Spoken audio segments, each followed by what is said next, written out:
Welcome to the Women Living Well After 50 podcast. I'm Sue Carrick and I'm passionate about inspiring, motivating, supporting and informing women over 50 to embrace this exciting time of life. Health and wellness in mind, body and spirit are the foundations for living well, but there is so much more to a life well lived. Each week, through conversations with my guests, I'll be presenting topics that will help us all to live well and enjoy life. So join me as we discover new ways to become women living well after 50. Are you ready to start living? What are you waiting for? Let's get started. Welcome to another episode of the Women Living Well After 50 podcast. I'm Sue Carrick and it's lovely to have you join me. Do you feel overwhelmed and spiral easily when things go wrong? With so much upheaval over the past few years, it's never been more important to develop greater emotional resilience, a vital skill that can help you to live a healthier, happier, and less stressful life. My guest today is Dr. Jane Foster, and in her new book, It's in Your Hands, Your Steering Wheel, Your Choice, she offers a unique and practical guide to regain and sustain control of your emotions. Drawing upon decades of experience, Dr. Foster provides a simplified language to tackle complex emotional subjects. In an ideal world, everyone able to discuss their emotions healthily would contribute to a better society. So let's go and join the conversation and learn how we can strengthen our emotional resilience. Welcome, Jane. It's so lovely to have you join me on the Women Living Well After 50 podcast, and I'm very excited to be discussing your book. Well, thank you for allowing me to be here. I'm very excited too. Thanks, Sue. Yeah, and it's always great to speak with a fellow Australian as well. So what we're going to be talking about today, as I mentioned in the interview, and for those who are watching the video, I'll just hold the book up. It's in your hands, your steering wheel, your choice. And that's the book that you've written about emotional resilience. But before we get to that, I just wonder if you could share a little bit of your story and how you came to write the book. Absolutely. Well, I began training as an outdoor education teacher. So I taught rock climbing, skiing, kayaking, all those sort of things. And I think it was when I was actually in Canada, and I was on a rock face and I was belaying, and I had a student who was coming up, and he was a multi-offender. He was 15. He was an incredible bully. And he got halfway up the rock face, which was quite hard, and just froze and started crying and absolutely collapsed. And I didn't pull him up, which I could have. We talked it through for about 40, 50 minutes. I don't know, it was a fair while. Anyway, he eventually made it up there by himself. And when he got to the top, he was a changed person. And that impacted me so much because it was probably one of the first times he'd achieved something from in here, rather than outside, rather than stealing a car or being mean to someone, or, that was how he'd got his kudos before. And it was then I thought, this is what I want to teach people, how to get within, to take that power from within, and hence the steering wheel, because it's your steering wheel.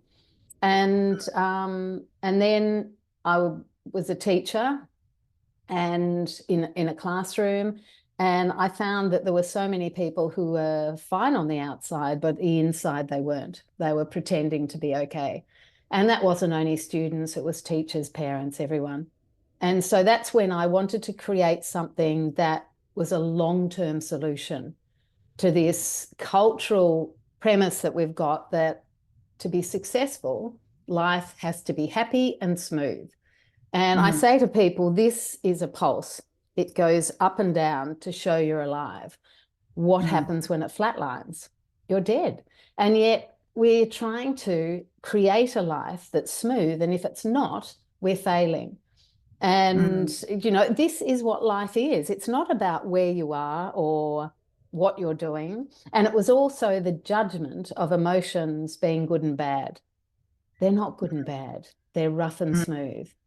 And at the mm, moment, what we're trying to do is take everyone off the rough road and put them on the smooth, thinking we're doing the right thing. But where do you mm, learn to drive? Where do your skills really improve? On a rough road. And so, because we've got no one with the skills on the rough road, when they're left by themselves with no one there to pick them up, they crash. And so I mm, started teaching this within schools and communities, and it worked. And then I think the reason for the book, it's a long way to get there, is because I wanted it. I tried training people, but it just wasn't the same. And so I thought the way to get to most people is through writing a book. And I'm just writing a children's novel as well at the moment. oh, wow. So, that's the way I think that I can reach everyone then, which is very Mm, exciting. mm. Well, I am going to get onto the book, and I really enjoyed it. What I did was I savored it. I read a chapter or two a day, and it just, I got involved in what you were talking about, and it was just so easy to understand. And that's one of the main things, because a lot of these sort of non-fiction books can be a bit dry, and it's a bit hard. Sometimes you miss the message, but Mm. yours, the way you've presented it, was so really good. But I'm teasing it out, as you can see, because I want to talk first of all about My Turn, which you then sort of this ER has evolved from that. So can we just touch on that for a moment? Absolutely. Because I left teaching because I wanted to make a difference. And also, the education system wasn't suiting me because it's so driven towards the pyramid of university. So, what happens to all the kids and all the people who they're not suited to that? They end up Mm, feeling a failure. And I've firsthand experience, my youngest son's dyslexic. And back then, no one knew about it, knew what it was. He was just dumb. mm, And it was when a friend of his, we were sitting around a campfire, and his friend said, "Oh, that new boy who's come, he's even dumber than you are, Sam." And I thought, oh, that's interesting. So I said, "What do you define as intelligence?" And he said, "Getting A's at school," because that's all they knew. And I said, "Well, this is the continuum of intelligence, and this is school smarts. It's about here." mm, And emotional intelligence, it's all sorts of intelligences that are beyond what school is. So that's when I thought I need to teach kids right from the beginning, and their parents, that to be able to embrace that full continuum of intelligence. And so I think I actually started it as Switch. It was called Switch. And I went to schools and said, do you want to do this? And they said, "Well, who are you? How do we know it works?" mm, And I said, "It mm, works." And that was when I went and did my PhD. And I think it was one of the best things I ever did. And so then it was my turn, and it went from Switch to my turn because one of my lecturers came home from overseas, and he said, "Someone's just released a book called Switch, and it's all oh, about the emotional stuff that you're doing." And I was presenting to the board and the chancellor the next day, and the whole thing was Switch. He oh, said, "You need to do something else." And I can remember I was living on the Sunshine Coast, walking along the beach, and it was pouring with rain, saying, "I need an acronym so people don't, um, someone else doesn't take it, or I don't copy someone else." And turn came to me, and it was taking emotional responsibility now. So that's where the turn came from. And then I thought, well, is it our turn? We turn. What about you turn? And then I thought, no, mm, it has to be my turn. So it comes from within. And I thought, I'm going to start with kids. And that's where My Turn was born. And it was the red rough roads and the green smooth roads. And kids were able to really identify with that. I can remember someone saying to me, "Young children won't be able to do this." And anyone who has grandchildren, they will. They mm, actually learn it faster than we do. changing neural pathways is so much more easier for them. And and I think one of my the people who inspired me as far as language is concerned was Mother Teresa, because I can remember when I was young, she said, "I don't march against war, I march for peace." And I thought, wow, words are really important. And that's when I wanted to get rid of bad and good emotions, because if something's bad, it's bad forever. Whereas if something's rough, it's a patch. But also, rough emotions have a purpose. They increase your resilience. And at the moment, you know, like the rough emotions like anxiety, even the New Scientist has just put out an article saying anxiety is an important part of our emotions. At the moment, we're saying we need to pick you off that anxious road because you're broken. We need to put you onto a smooth, and here's a pill to do it. Whereas with this, it says, look, at the moment you're wired to be anxious, and you know what? That's okay. Let's learn to be in control on that road of anxiety. Because, I mean, who told us that we all had to be glass half full? You know, that it's glass half empty people who have changed the world because they've come from a different aspect. You know, they've been able to think in a different way.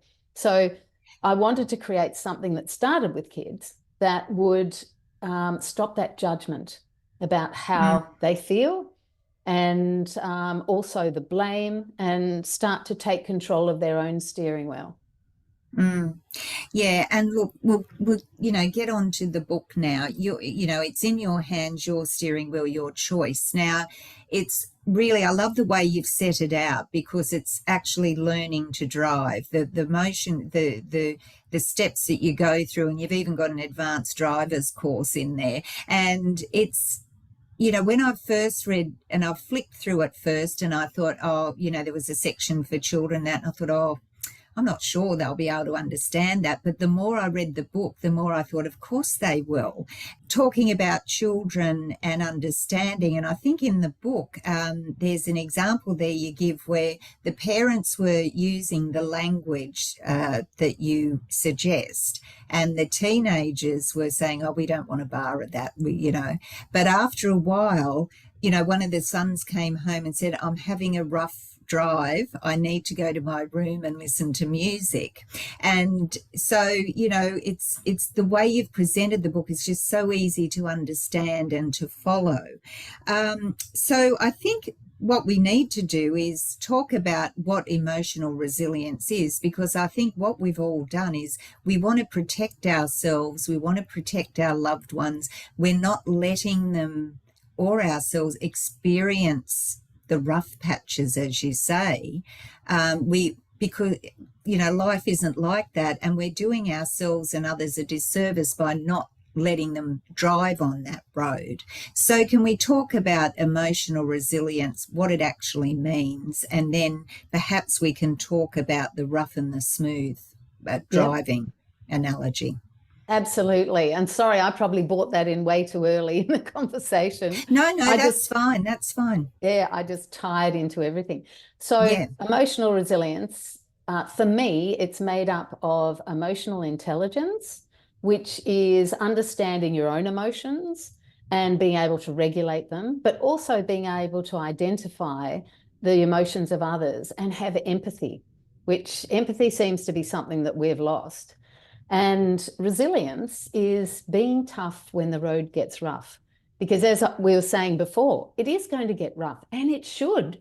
And it was interesting, an interviewer said to me the other day, why do we have to struggle to grow?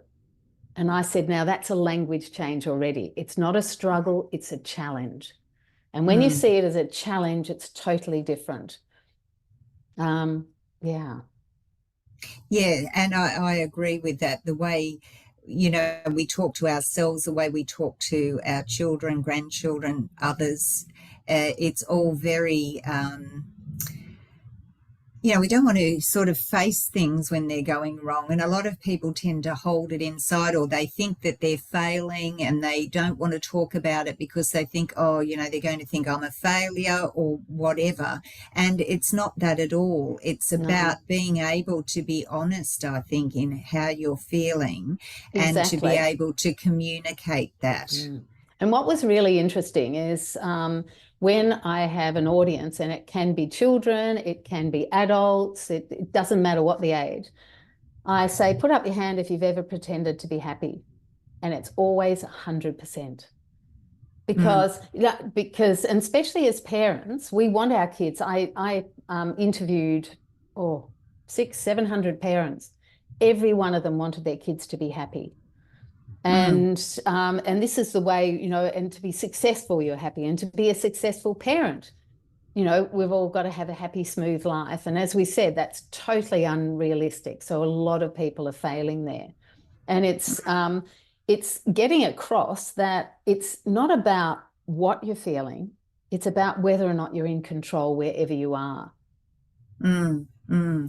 And that's why we're talking about the car, because you talk about, you can be driving along a smooth road and there's no dramas. You just probably go in, you get to the end point, you think, how did I get here? I didn't even think about driving and what I was doing. Whereas when you're on the rough patch, there are challenges, but once you get through it, you think, oh, wow, I was able to do that. And, Exactly. And I that's think why, that's important.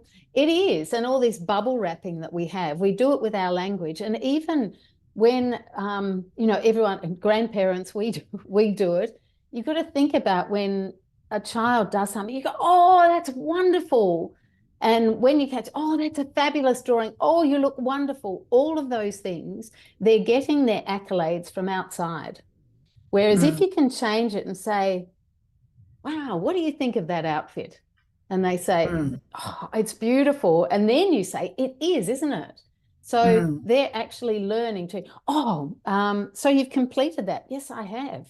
How do you feel about that? Really good. And I say, yes, so you should. You've done a fantastic job. So it's those little things about, not always saying, oh, it's wonderful, it's fantastic, before they've assessed what it is.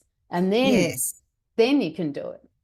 So Mm, because otherwise, not only do they expect all their positive feedback to come from outside, they also have this feeling that with when they're on a rough road, then someone has to pick them up. And this is mm. why, employers are having so much trouble with their employees, because these are all entitled kids who have been picked up their whole life. Mm, And all of a sudden, well, isn't that your job? I've got a yes, friend who has a job, and they often go out on site. Well, his employees expect him to provide iced water. It's fascinating. yeah. It's a pretty unrealistic world that we've produced, really, and I just find that, well, I'll be 67 this year, so I've sort of had that long of living, and We're the same when age. I'm, yeah, oh, there we go. When we Yeah. grow up, growing up in my day, it was totally different to what it is now. And, I think that we try to make everything smooth. We build everybody up. We can't tell them that something's not right, or, Mhm. you know, um, you don't criticize them, but you should be able to critique people and have them Absolutely. accept that, and it's all in the language, as you say. But otherwise they get into the real world and they go, oh, I can't cope, Mm. because they're suddenly put on a rough road. They're not sure how to deal with it.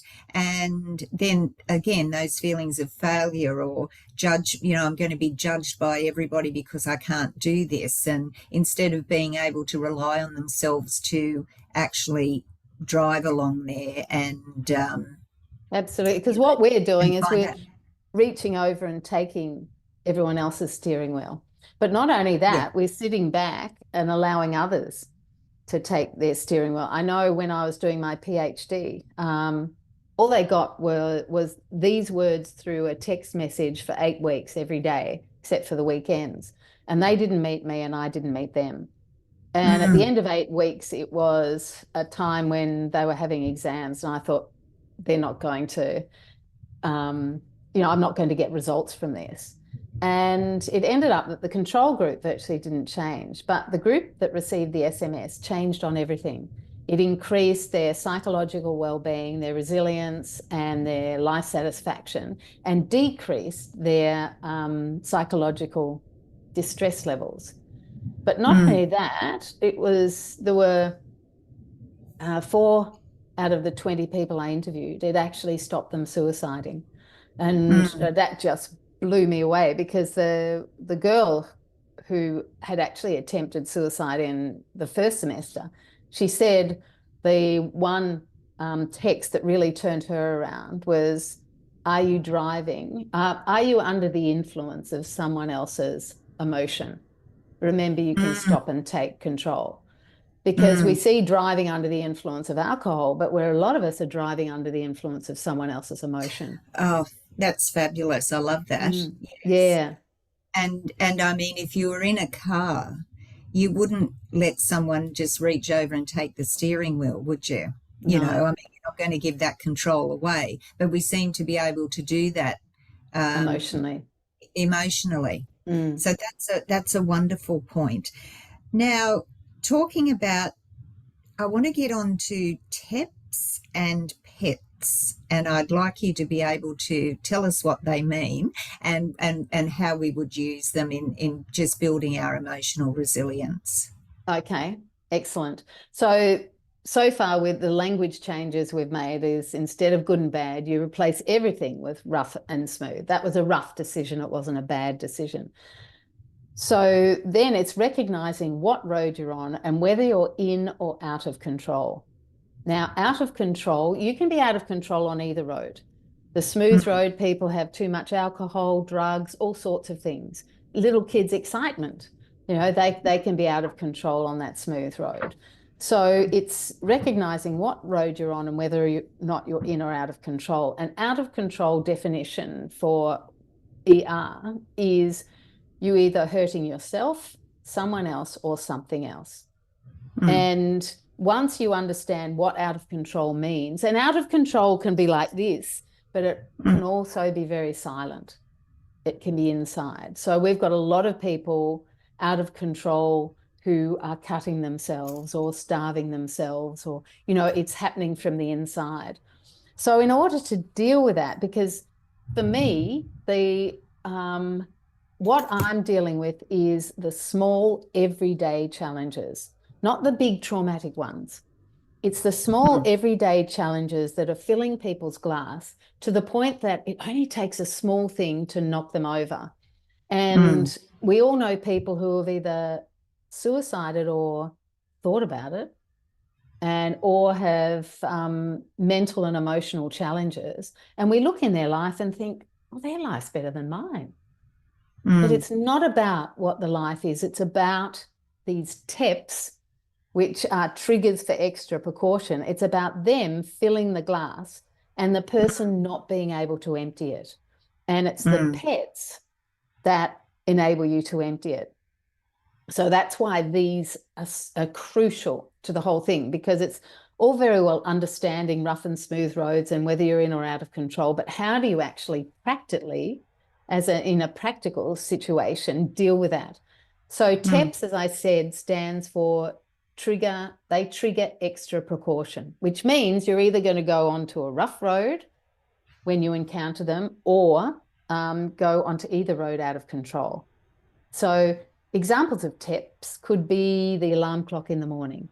It could be your increasing lack of mobility. It could be your grandchildren or your children never communicate with you. You feel alone.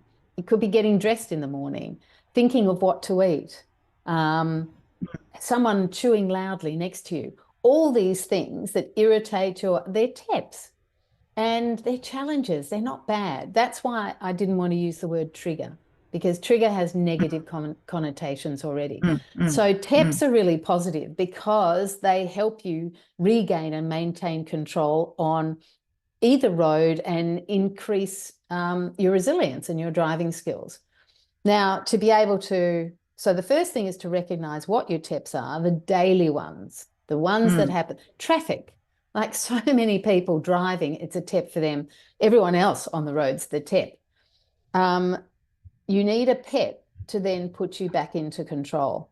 And pets are personal emotional tools, and they're personal to everyone. So what's a pet for me might be a TEP for you. For example, I love public speaking, whereas for someone else, it'll be a TEP. They don't want that. Now, the spelling TEP and PET is deliberate because it's the same letters, but in reverse, because life is about perspective. It's the way you look at it. That's the big thing. And especially over COVID, I think a lot of people have realized that there are people and circumstances that you literally can't change. But if you can't change it, then you change how you respond to it. And that's your power. And that's what this teaches you.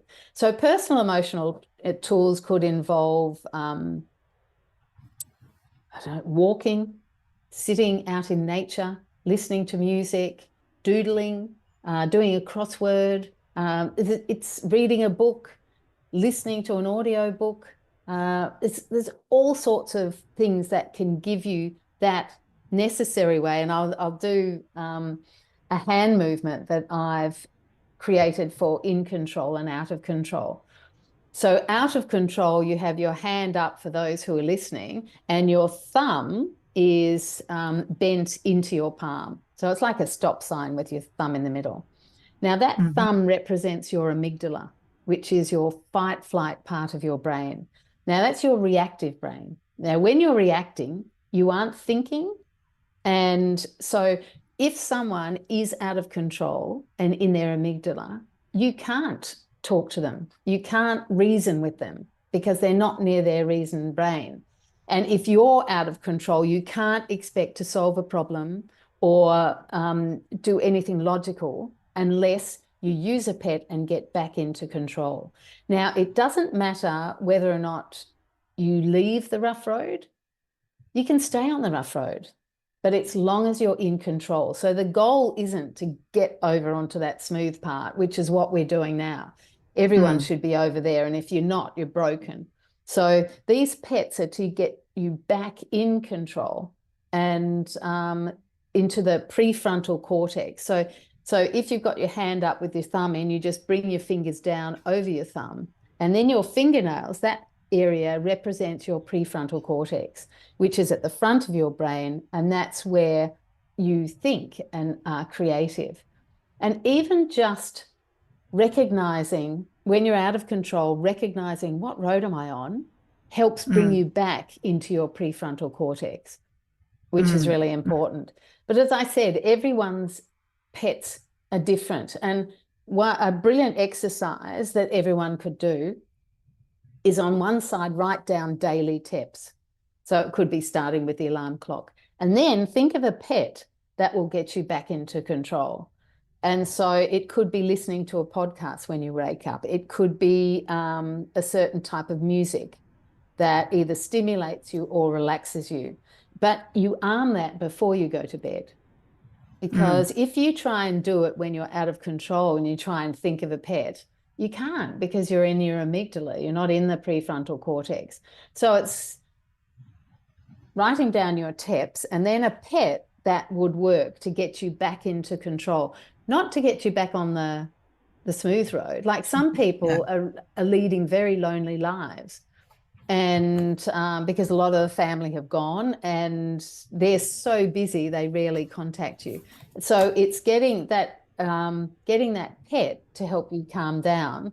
And from there, you then may make your way over the city. Because if you think you're on the rough side of the city now, you're not going to just like that end up on the smooth side. You've got to drive down some roads. And, whether you get to the smooth side, that's, at that moment is immaterial. It's you need to regain and then maintain that control on whatever road you're on. Mm.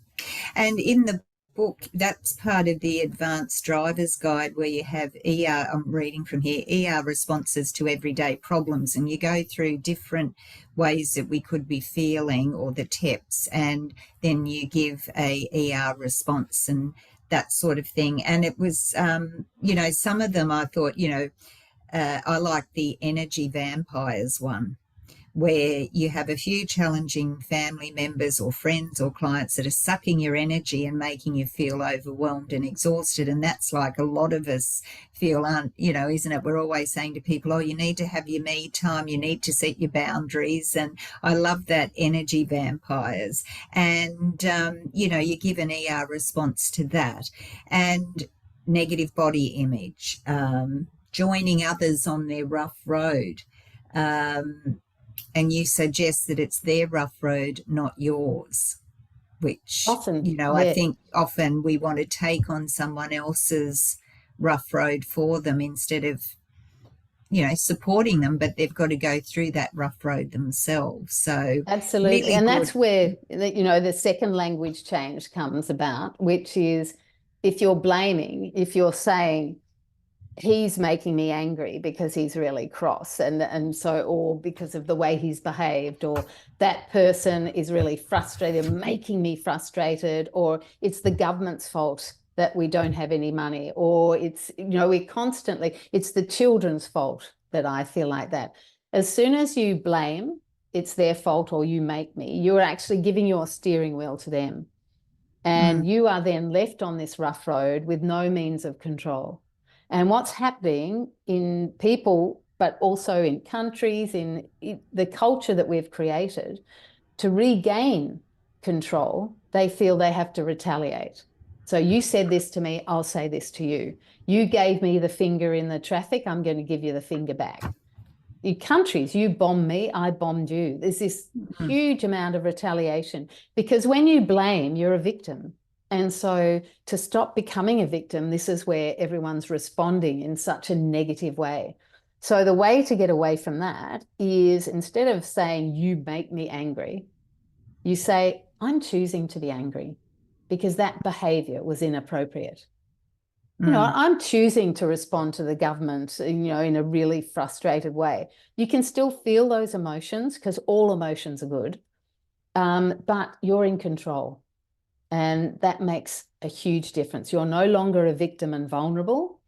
I'm in control of this. I'm choosing to be ashamed of what I've done.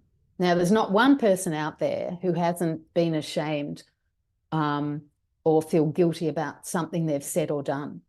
And that's okay. We're human. We're supposed to do that. But we've made this happy world such a, a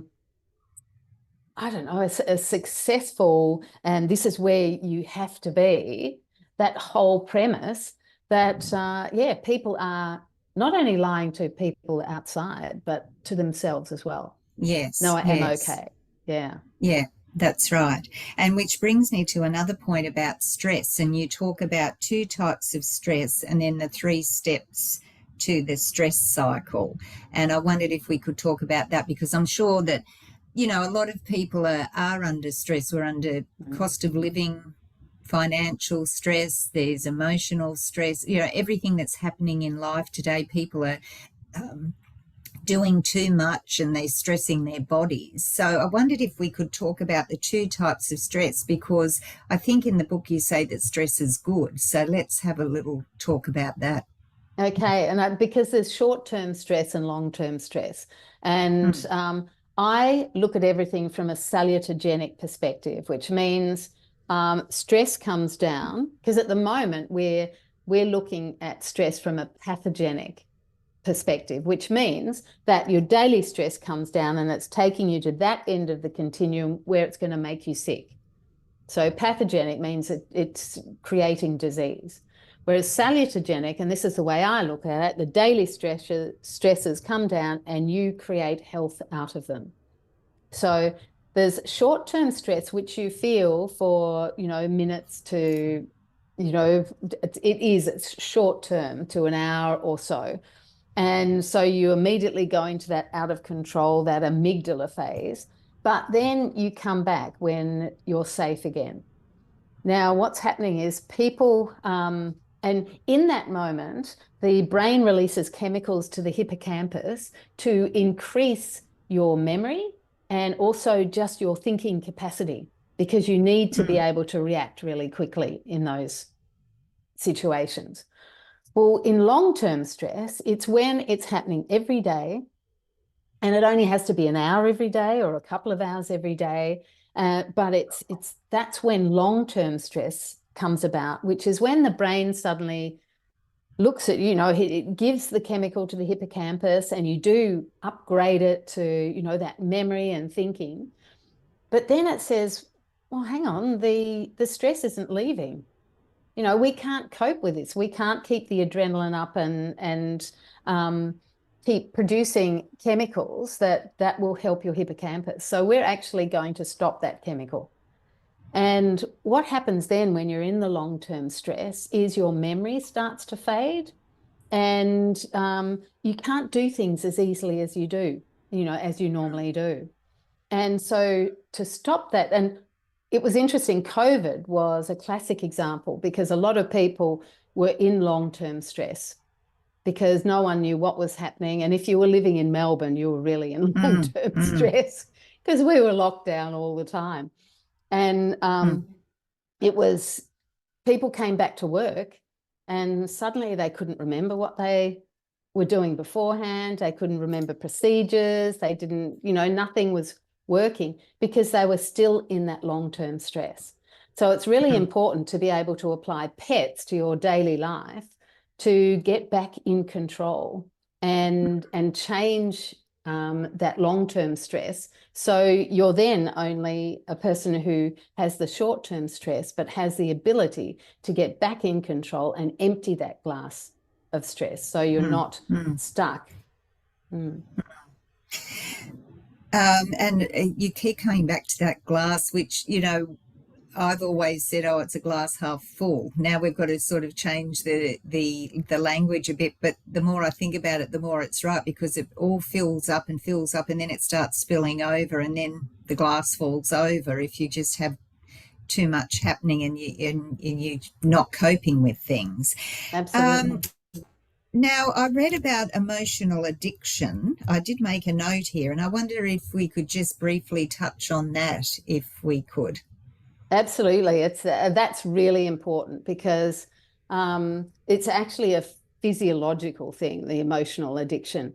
I had an interviewer the other day who said, we were talking about anger, and I said, some people are addicted to anger. And she said, oh, that's a bit of a cop-out.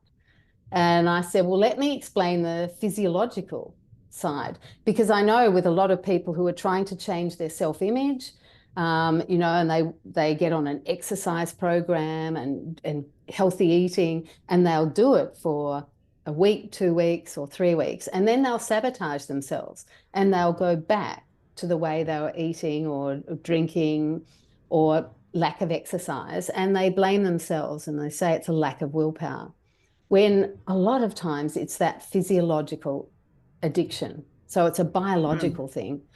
So what happens when every emotion has a chemical? And so for example, you were trying to, your self-esteem, increase your self-esteem, but you had negative self-esteem for a long time. I'm worthless. I can't do this. Then that produces a chemical that goes through the body into the blood, and it goes past cells. Now, some cells will be saying, well, hang on, I've only got one receptor for that feeling of worthlessness, and yet it's coming down all the time. And the cells don't judge. They think, oh, we need to create more receptors for this particular chemical. So the next time that cell replicates, it doubles its receptors for the worthless feeling, and doubles and doubles and doubles until your cells become addicted to this worthless chemical. And then when you try and change, and suddenly you're eating properly and you're doing all things that make you feel better, a new chemical is created, this self-esteem and, positive self-esteem and feeling good. And that comes past, And the cell doesn't have any receptors for that, or only has one.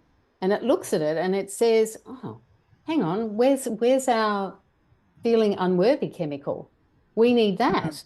And so the body actually sends a signal to the brain to make you feel an unworthy thought. So then it gets its chemical again. And it's understanding that physiological addiction, which helps so many people keep going. You know, oh no, that's my body. It's not my willpower. Because if you think it's your willpower, that's pathetic. You feel as though there's nothing you can do. But when you know, actually, no, it's a biochemical reaction. It's not you, it's not your, so it helps people to keep going. So emotional addiction is very real. Well, you know, I could keep talking to you for hours on this because it's just so interesting. And I notice in the book too that we have, what do we call them? In the second part of the book, it's well, they're the daily messages that the daily messages, which I love. I love that, putting it into practice. And you say to randomly open this chapter, read the message and see which road you choose to steer onto. And I think there's about 52 of them, or 60. And 60. 60. And you know, I've just been trying to do that myself. So, you know, I love that part as well. In the first part of the book, it's all really giving us the information and resources and tools. And then you've got that, the 60 ER messages. And then at the end, you've got your resources and research. And you've got something that you can print off and put on the fridge with little cars and everything, which is great for kids. As I said before, I thought, I'm not sure children would really get this, but the more I read the book, the more I could see my grandsons benefiting from it. And, you know, I'm going to be telling my daughter about this book, and, you know, I'm sure that the whole family would benefit, because it's really for everybody. Everybody, isn't it? It's from kids to grandkids, it's for businesses, it's for the health sector, education. You know, no one really is immune from this. Everybody should be able to read this book and take something out of it and build their emotional resilience. Absolutely. And my hope is to get this language everywhere, so we change a global culture of blame, and we're able to stop the judgment and take responsibility. And perhaps make us a little bit more adventurous to take those rough roads, because you never know what's at the end of it. Sometimes there's something wonderful there, and you might drive past and go, oh, I'm not sure whether I could drive down there. But then at the end, there might be something wonderful that you've missed out on because you've chosen just to stick to your little smooth path and road. And so again, it's all the way we look at things and the way we, you know, the language we use. Now, do you think is there anything else you'd like to discuss? We're coming up to a close soon, Jane. So is there anything else you'd like to talk about or mention that I might have missed? I think one of the things is that with the metaphor is that the rear view mirror was made small for a reason. It's supposed to glance at the rear view mirror. A lot of people, as we get older, look back and regret and are constantly looking out that rear view mirror. And if you keep looking there, you're going to crash. You know, that's why the windscreen was made so big, because that's where your vision should be. So I think that's an important concept for people to understand, that rear view mirror, yes, they're wonderful because you need to learn from the past, but it's only a glimpse. You don't concentrate on that. Yeah, no, that's great too, because you do need to be looking where you're going. And again, you'd be looking, if you're looking in your rear view mirror, you're missing out on what's ahead of you and what opportunities there are or in life. So I love that one also. Now, before we go, Jane, I ask my guests the same question. So I'm going to ask you, What does being a woman living well mean to you? Oh, that's a really good question. It means a culmination of a few things. So it's physical, mental, emotional, and spiritual health. It's understanding each of those sections and how it applies to you, because everyone's physical activity is different, what's good for their body. Also, people tell you how to eat. Well, everybody is different. It's self-awareness on, and also, and that's where understanding your pets is so important. How do you unwind, and how important it is that you maintain control of your steering wheel and aren't influenced by the others. And if just because everyone is, the road is crowded, doesn't mean that they're going in the right direction for you. So, and spiritually, having that idea of what comforts you, and it's different for everybody. So I think living well is getting the balance of those four things for you, and having the self-awareness to know that you're doing it just for you, not for anyone else. And no one can tell you what is good for you. You need to be able to access that from within. Mm. Well said, and a great note to finish on. So I'm going to encourage everyone. I'll be putting all the links to your social media, your website, where people can get the book from, in the show notes and in the blog post, so that it will be all there, and they'll be able to contact you. And I do recommend the book. It's going to be in my book review post next month as well, because I've got a lot out of it myself, and you're never too old to learn something new, that's for sure. No, absolutely. Absolutely. Yeah. So thank you so much for joining me today, Jane. It's been a pleasure, and perhaps, you might like to come on the show again and we can discuss some other topics in relation to emotional resilience. But thank you for your time today. Absolutely. Thank you. And yes, I'd love to come back and talk about anything. Okay, we'll book that in. Okay. Thanks so much. Thank you. Thank you.